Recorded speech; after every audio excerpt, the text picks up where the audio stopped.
Seahawks Today, powered by Chat Sports. Tyler Jones here with you. Thanks for joining us. Today is our Seahawks Mailbag, and the way that you get questions in on the Mailbag is you have to be a subscriber to our channel here on Seahawks Today. Go check out the Community tab, and we post over there from time to time, and that is where you can get your questions in. So if you want to be a part of our Mailbag next week, that's the way you need to do so. Be an award-winning subscriber to the channel here on Seahawks Today. Let's go ahead and get started with our first question from Ben.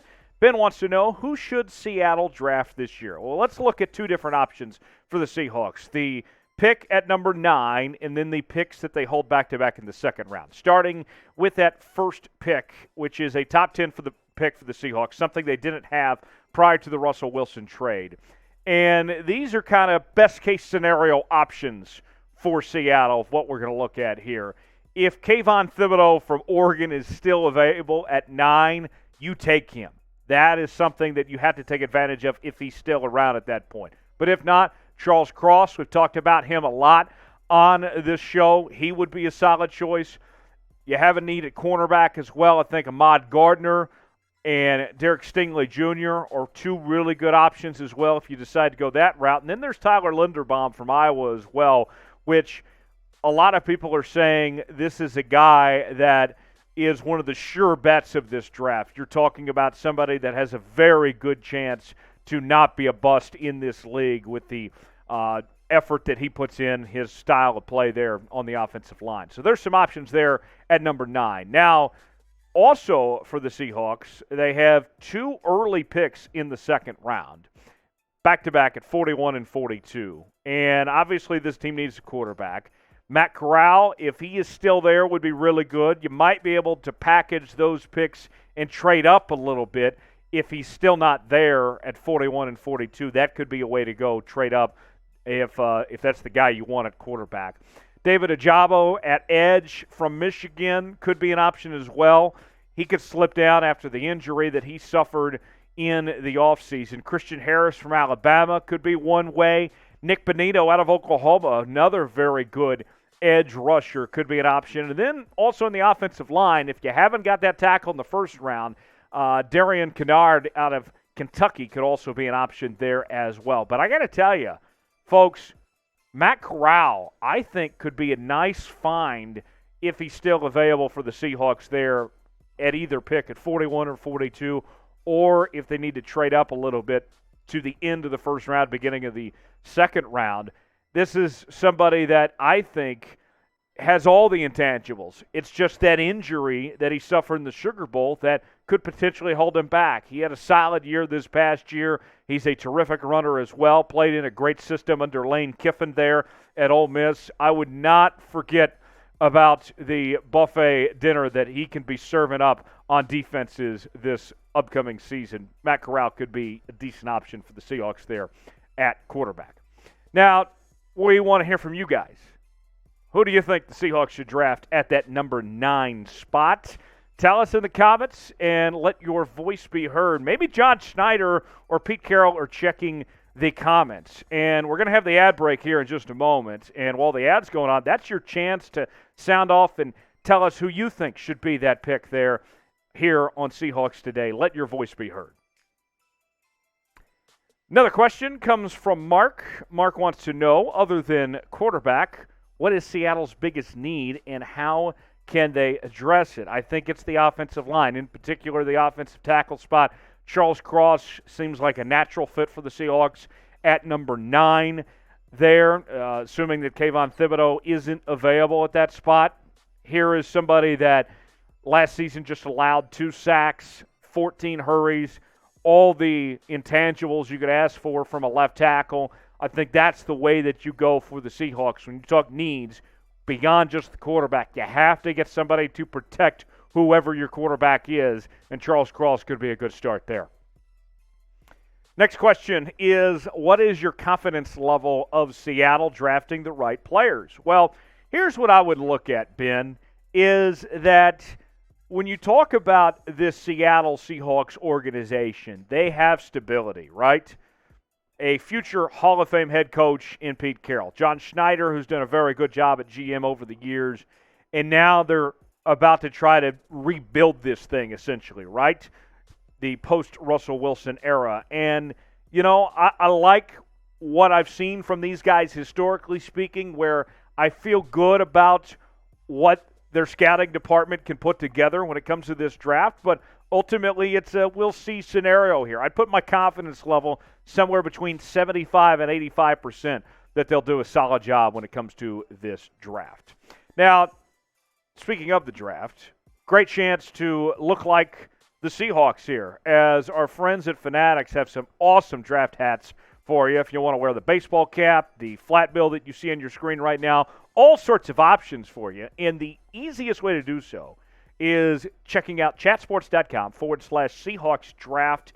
That's chatsports.com/Seahawks draft to get your hands on one of these draft hats. Another question in the inbox. This one comes from Batman Fan 20, Batman, just in case we had any doubts if he was Batman. He says, what can the Seahawks do to get Gilmore and Julio Jones? Well, one problem with that is that the Seahawks don't have much cap space right now. You're talking about a team that has $15 million, and when you factor in the cost of rookies that they will be drafting, it's really about $9 to $10 million. They just don't have the cap space to sign any more free agents. If they want to make a move for Stephon Gilmore and Julio Jones, they're going to have to clear up some things. This is a team that has about $45 million in dead money that they're still spending right now. So it's not ideal for the Seahawks, this circumstance, to be able to get one of those players. And you would think that if they wanted to get one of those guys, they would have cleared out the cap space to do so by now. But that's a great question anyway, as far as that goes. Another one for you. This one comes from Wavs, I think. Anyway, he's got the Mike from Monsters, Inc. represented. Mike Wazowski there. He's got a little trade proposal idea. How about this? The Seahawks get Jimmy Garopolo, and the 49ers get a second-round pick in 2020 as well, a sixth-round pick. I hate that idea. Oh, my gosh. Second-round pick? Jimmy Garoppolo is going to cost $26 million this upcoming season, and the play has been lackluster. I give Jimmy credit. He can win games. He has shown up to get his team through some big moments over the years. You can't deny that about Jimmy G. But Jimmy G is just not that great. I would say that the Niners have won in spite of Jimmy Garoppolo, not because of Jimmy Garoppolo. So no thanks. I would not be giving up a second-round pick for James Garoppolo by any stretch. What do you think, guys? Do you want James? Do you really want Jimmy G in Seattle? Not to mention, it would be hard to pull off anyway because it would be a divisional trade. With that said, it's your chance to weigh in. If you want to see Jimmy G in Seattle, type Y for yes, if that's your thing. If you're more so like me and it's like a hell no, of course, then type in for no if you don't want to see Jimmy G with the Seattle Seahawks. Another question in the inbox. This one comes from Romeo Clips 2004. Is Seattle's team strong enough for a playoff run? If not, what can help them achieve that status? Great question, Romeo. And I look at the offense. Other than the quarterback position in the offensive line, they have the skill position players to be an elite offense in the NFL. And the defense has some really good weapons with Quandre Diggs and Jamal Adams leading the way. They have some pieces there. But, I think that this team, if they can find a quarterback that can manage the game of some sorts, that can avoid mistakes, if they can get that offensive tackle in the first round and maybe, that edge rusher, they'll be close, I think. The NFC is going to be down this year as you'll have the Rams and the Bucs and the Packers as your teams up top. But then after that, there is a huge gap there. I think this Seahawks team, they won't be contending for the division by any means as of right now, barring some major changes. But I do think this team could realistically put it together and compete for one of those final wild card spots if they can find a quarterback that can manage the game, protection of that offensive line, and a pretty good pass rusher, whether that's at edge or inside linebacker, one of the two. That would help this team go a long way as far as I'm concerned. 12th man, we need you guys to subscribe to the channel. We have daily content here on Seahawks Today, and make sure to turn on those notifications. You'll want to be one of the very first people to watch our videos that we bring you here on Seahawks Today. And the only way that you could be one of the first ones is if you turn on the notifications. So go ahead, press that red sub button, or go to youtube.com/Seahawks TV to subscribe today.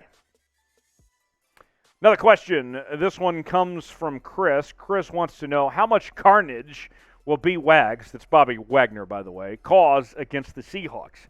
Look, Bobby Wagner still has some good football left in him at this point in time. And I know that pains Seahawk fans to hear, especially with him staying in the division. And I think with this Rams team, they have done a really good job of bringing in outside veterans and adapting to the system quickly, making this makeshift thing work of all the free agents. You know how they feel about draft picks over there. So personally, I think Bobby Wagner's going to fit in pretty well in Los Angeles, and I think he could cause some problems for the Seahawks to deal with. You heard Bobby say that he hated the way things finished out in Seattle. He's always going to be a Seahawk, but I do think that he's going to cause some problems for the Seahawks to deal with, of having to face him at least twice a year, every year at this point going forward. What do you guys think about these Seahawks offseason moves so far? Now's your chance to weigh in the comments below. If it's an A, B, C, D, or an F, whatever it is, put it in the comments and let your voice be heard how you think the Seahawks have done this offseason. And another question for you. This one comes from Richard. Richard wants to know, now look here, I'm in the UK, been a Seahawks nut for 12 years and still learning the game off the field. There's never in that time been such watershed.